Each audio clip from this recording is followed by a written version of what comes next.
नमस्कार दोस्तों, आप सबों का स्वागत है। जीके एनजीएस पूरा व्याख्या के साथ समझिए। आइए प्रश्न देखते हैं।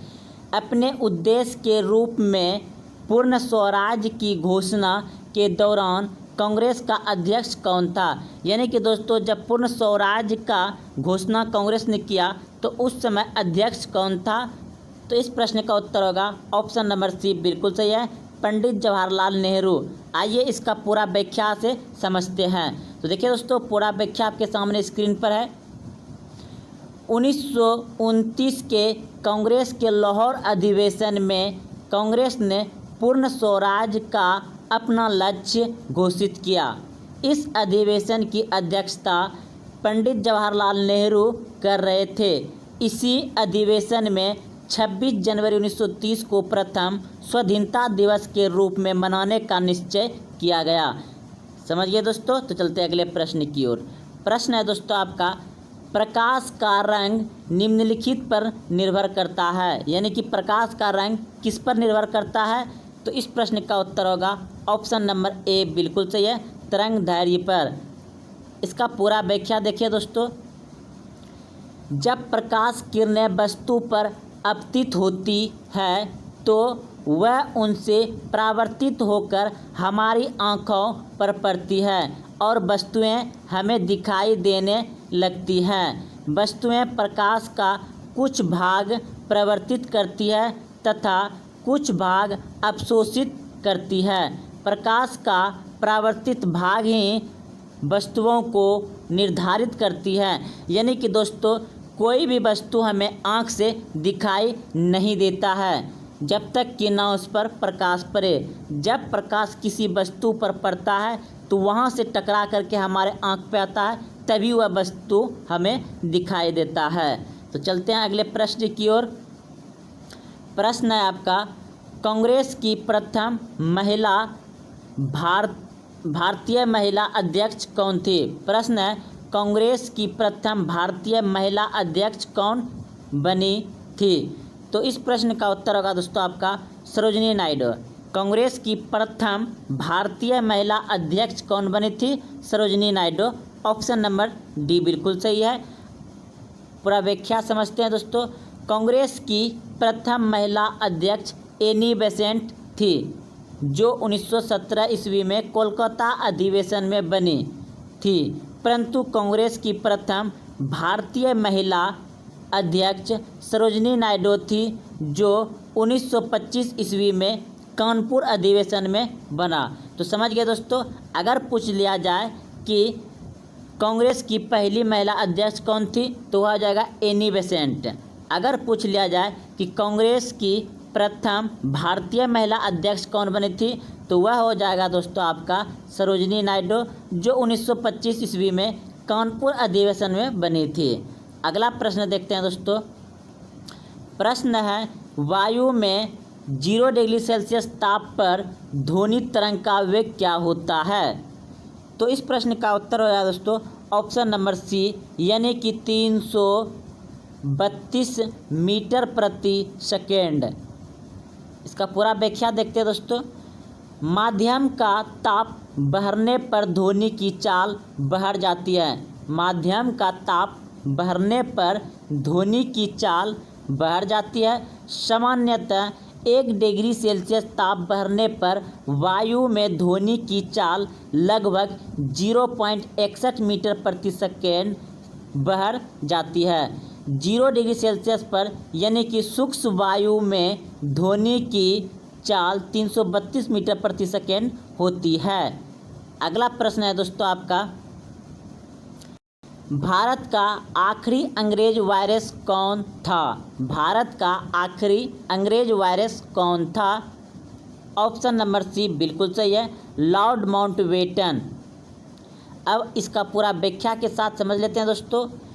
भारत का आखिरी अंग्रेज वायरस और स्वतंत्र भारत का प्रथम गवर्नर जनरल लॉर्ड माउंटबेटन थे।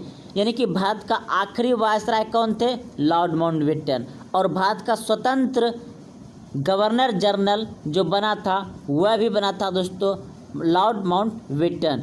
स्वतंत्र भारत के प्रथम एवं अंतिम भारतीय गवर्नर जनरल चक्रवर्ती गोपाल गोपालाचारी बने थे। यानी कि दोस्तों प्रश्न में अगर पूछ दिया जाए कि भारतीय गवर्नर जनरल कौन बने थे, तो वह बना था चक्रवर्ती राजगोपालाचारी बने थे।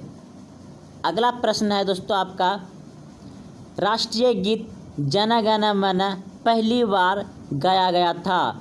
राष्ट्रीय गीत जन गण मन पहली बार कब गाया गया था?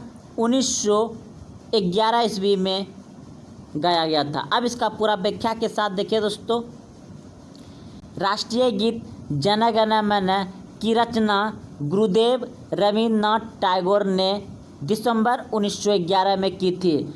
दोस्तों आप समझ गए कि भारत का राष्ट्रीय गीत जन गण मन की रचना गुरुदेव रवींद्रनाथ टैगोर ने 1911 में की थी तथा इसे सर्वप्रथम 27 दिसंबर 1911 को भारतीय राष्ट्रीय कांग्रेस के कोलकाता अधिवेशन में गाया गया था। 24 दिसंबर 1950 को इसे भारत का राष्ट्रगान के रूप में अंकित किया गया। तो दोस्तों आप समझ गए कि भारत का राष्ट्रीय गीत को किसने लिखा है? रवींद्रनाथ टैगोर ने 1911 में लिखा था और 27 दिसंबर 1911 को कोलकाता अधिवेशन में से सबसे पहले बार गाया गया और 24 दिसंबर 1950 को इसे भारत का राष्ट्रगान के रूप में अंकित किया गया। तो चलते अगले प्रश्न की ओर।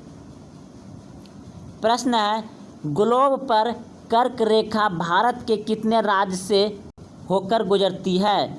ग्लोब पर कर्क रेखा भारत के कितने राज्यों से होकर गुजरती है? तो 8 राज्यों से होकर गुजरती है। अब देखिए दोस्तों 8 राज्य कौन कौन है? ग्लोब पर कर्क रेखा भारत के 8 राज्यों से होकर गुजरती है।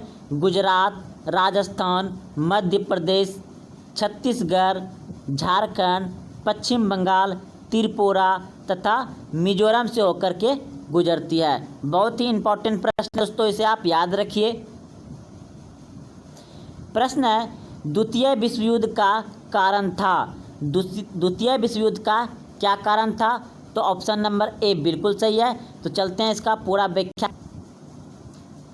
द्वितीय विश्व युद्ध की शुरुआत 1 सितंबर 1939 को हुई तथा यह 6 वर्षों तक चला। द्वितीय विश्व युद्ध की शुरुआत कब हुआ? 1 सितंबर 1939 को तथा यह 6 वर्षों तक चला। इनमें कुल 61 देशों ने भाग लिया था। द्वितीय विश्व युद्ध में कितने देशों ने भाग लिया था?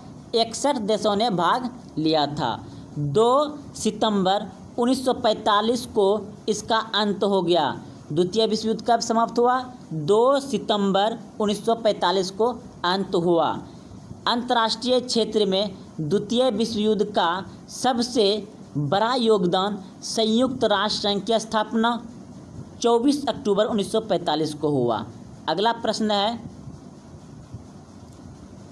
इनमें से कौन एक सार्क का सदस्य नहीं है? इनमें से कौन एक सार्क का सदस्य नहीं है? तो वह है दोस्तों आपका म्यांमार, ऑप्शन नंबर डी। तो आइए इसका शुरुआत पूरा व्याख्या से समझते हैं। दक्षिण एशियाई क्षेत्रीय सहयोग संगठन सार्क की स्थापना 8 दिसंबर 1985 को हुआ।